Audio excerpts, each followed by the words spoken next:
Hello and welcome. Differentiation revision for year 13th.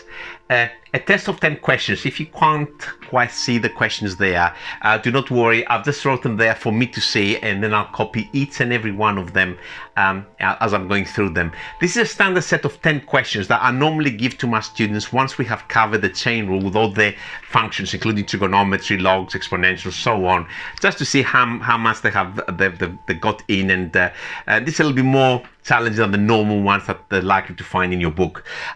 What's the success rate for something like that? It's 10 questions. I don't think anybody has ever managed to do all 10 correctly, but keep in mind, I don't give that test to students when they're exam standard. They're just basically done maybe 2 or 3 sessions on differentiation at most, and therefore you're still a little bit shaky with topics. Okay, if you can see them, you can start having a go. Otherwise, you can pause the video bit by bit as I'm doing integral upon integral, differential upon differential, and see how your differentiation is.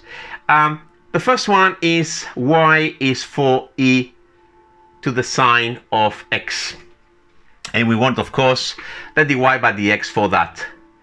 Dy by dx for this particular quantity, e to the something differentiates to itself, so it's 4e to the something, where that something is of course sine x, times the differential of that something, so times the differential of a sine of x, which is of course the cos of x. You can just actually leave it like that, or you can just lose perhaps the times in there, and that's good enough. So that was differential number 1. Differential number 2, y is the sine of e to the 2x. This time I cannot actually see the e to the 2x. I see sine of something, okay? And I know sine of something differentiates to the cos of exactly the same thing. So this will differentiate to the cos of e to the 2x. But the differentiation, of course, does not stop there. Times the differential of the next layer. And the next layer is, of course, e to the 2x. I can write it as 2 chains. In other words, the exponential differentiates to itself, times that 2 from the 2x. But for most of us, having done perhaps exponential differentiation now in year 12, we can actually write straight away times 2 e to the 2x. The extra 2 there comes from differentiating the 2 x on the exponent. Okay, so that is number 2, all done. And let's look at number 3. So that's 1, 2. If you want to have a go, pause the video before you see my answer. So y is equal to the log of the sine of x. What do I see first? Do I see the log, or do I see the sine, or do I see both? Do you see a product perhaps? I don't know. There's no product there. If you're seeing products, you're definitely wrong. There's no product of log times sine. Log on its own without an argument, carefully don't confuse that with the log of x, which needs to be in a bracket, times the sine of x. That is indeed a product, but this is not what I've got in there. At the moment, the sine of x is the argument, it's the bit inside the log. So there's no product, it's a chain rule. So dy by dx, log of something differentiates to 1 over its argument, times the derivative of its argument, and sine differentiates to a cos. So we can leave it like that, or we can even write it as cos x over sine x, which of course we can even write it as the cot of x. All of these are equivalent, depending on how the question is being phrased and what is expected of you. So differential number 4, the sine of the log of x. So y is the sine of, that's argument, the log of x. So again, no product there. The log of x this time is inside the sine. So the first thing I see in this differentiation is, of course, sine of something. Sine of something differentiates to the cos of that something. So the cos of the log of x, but then the chain is times the derivative of that something, and the log of x simply differentiates to 1 over x. We could perhaps write it as the cos of the log of x over x, perhaps a little bit neater like that. Okay, so we've done the first 4. So we're nearly halfway. I don't know how hard you thought this were. They will get a little bit harder. There's a few interesting, few spicy ones in here. Particularly, as I said, if we're not exam standard, this can be very challenging. Okay, number 5. Y is e to the 2 tan of x. Okay. How do I differentiate that? The first thing I see is, of course, exponential of something, e to the something. E to the something differentiates to itself. So e to the 2 tan x, but it does not finish there. There's a chain times the derivative of that something. The derivative of that something, you ought to know what tan differentiates to with a 2 in front of it. I think these days they even give in the formula booklet, which is quite sad really. Tan of x differentiates to sec squared of x, so it's going to be times 2 sec squared of x. You can write it whichever way you want after that. I'm not going to bother. You can put the 2 at the front. That's how I would have written it. 2 at the front, then the exponential, then the sec squared of x. Okay, so that's number 6. Again, we got a tan, but this time is not quite in the same order. We got the tan of e to the minus x. No product there. The exponential is inside the tan. Differentiating. What's the first thing we see? Which layer do we see first? We see tan of something. Tan of something differentiates to the sec squared of that something. So it differentiates to sec squared of exactly the same argument times the differential of this argument, and exponential of minus x, it differentiates to minus, the minus comes from differentiating the minus x, minus e to the minus x. And again, how are we going to write that? Perhaps I would have written it. Let me just put an extra line for this one because it looks very ugly. Minus, I'm going to write the exponential next. And then you could even write that as a cos at the bottom. It's not going to be very pretty either way. And that something or equivalent is good enough. Number 7, we're going to this one. So this time we've got the cos. Y is the cos of 3 log x. So the argument of the cos, the bit inside the cos, is the log of x. So what do we see there? We see the cos of something. The cos of something differentiates to minus sine of exactly the same thing. So it's going to go minus sine of 3 times the log of x. That's the argument of the sine. Does it finish there? Of course not. There's a times chain, times the differential of this something. And that differentiates to simply 3 over x. 3 is already a coefficient. Log of x with no other bits is, of course, 3 over x. We can write that perhaps as, I'm going to cheat here and put the 3, I'll make a little fraction there, over x and stick a minus perhaps at the front to make it look a little bit neater. And I think that's probably good enough. Okay, number 8. Is that any harder? More exponentials and more trig.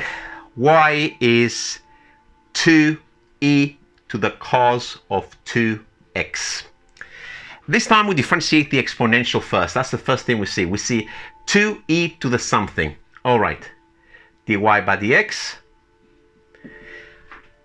E to the something differentiates to itself. It always comes back to us. So 2e to the cos of 2x times the differential of this particular exponent. That's the argument of the exponential. So differentiating now the cos of 2x will differentiate. We should be able to see this chain in one. Is cos differentiates to minus sine. So it's going to be minus the sine of 2x. But careful, there's an extra little bit we need to put in there. The 2x differentiates to an extra 2. We should be able to pick this up. And therefore, this answer, I will probably write it as minus. The 2 times 2 I write at the front as a minus 4. E to the cos of 2x. And then a sine of 2x at the bottom. Okay, that's good enough. And we're nearly there. We got questions 9 and 10. So let's make some room and we can finish it off. And then we can perhaps score our test and see how we're done. All right. Number 9 and 10 are a little bit harder, I think. That's number 9.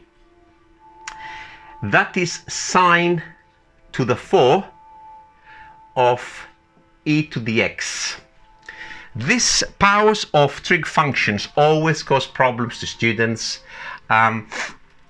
It's because there is misconception as to what this power means and what it is. I'm going to do the differentiation, and I always advise students perhaps to rewrite this.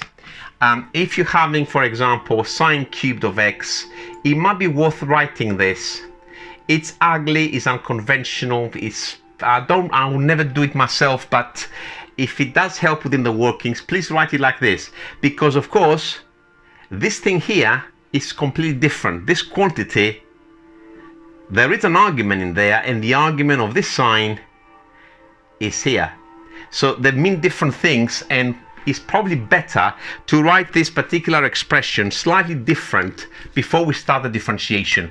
So I'm going to do that, and I'm going to write this as the sine of e to the x, so that's the argument of the sine, and this to the power of 4 is like this.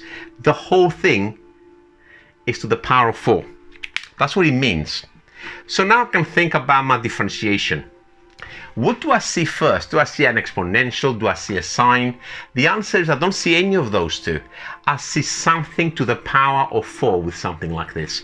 So my differentiation of something to the 4 is 4 something cubed. So let's start by writing this. dy by dx is 4 something cubed, where that something of course is sine of e to the x. So I've dealt with the bracket to the 4. So the next thing that I see, because I need to continue with my chain, is sine of something. Sine of something of course differentiates to the cos of exactly the same argument. So it's differentiating of cos of something, cos of exactly the same argument. Do we finish? Nearly there. Times the differential now of e to the x, which is simply e to the x. This is not very nice. It can be written as 4. That's probably the most sensible way of writing this. 4 e to the x, that e to the x there. Then I'm going to write sine cubed of e to the x. Probably I will put the argument explicitly there. And then of course the cos of e to the x. That's probably the best I can do for that. This normally catches people. Not many people get this particular question correct. It's not very nice. Okay, and we're going to finish with number 10, which is not nice either. So that is y is equal to e to the sine squared of x. Okay, what do I see in there? The exponential, e to the something. At least I got an easy start, or easier-ish. dy by dx is of course the exponential coming back to me without any changes. Times the differential now of this exponent. So again, as before, it's probably better to write this in its full glory like that, so we can actually see what we need to differentiate. With practice, of course, you should be able to see that differentiates. I don't want to be insulting anybody's intelligence, because some of you might be absolutely amazing and they say, look man, this is just 2 sine x cos x. I mean, why are you going through all of this? Some people, I can assure you, they find this very, very difficult, particularly in the beginning, and therefore I'll tend to write it like this. In order to actually see in this differentiation, I need to bring first of all the 2 to the front, because that's what I've got something squared now. 2, the sine of x will go of course down to the power of 1, and then I got times the differential of a sine, which of course it is a cos. And of course this can be written a little bit differently. E to the sine squared of x, and this quantity is in fact 2 sine x cos x, which some of us might recognize from trigonometry, is of course something else which we can write neta. 2 sine x cos x, of course, the sine of 2x. That's a neater answer that we can have. Okay, that was number 10. Sorry, I forgot to actually put the number. I don't know how you found them. I hope you scored high. I think if you just done differentiation, maybe 3 lessons on the chain rule alone, and you had a go at this, if you scored perhaps around 7 or more, we consider you doing well. If you scored around 5, maybe 5 or 6 is typical. If of course you're scoring lower than that, maybe you need to have a little more practice and maybe ask for help to just see what the chain rule is all about. I hope you find it useful. Who's laughing now?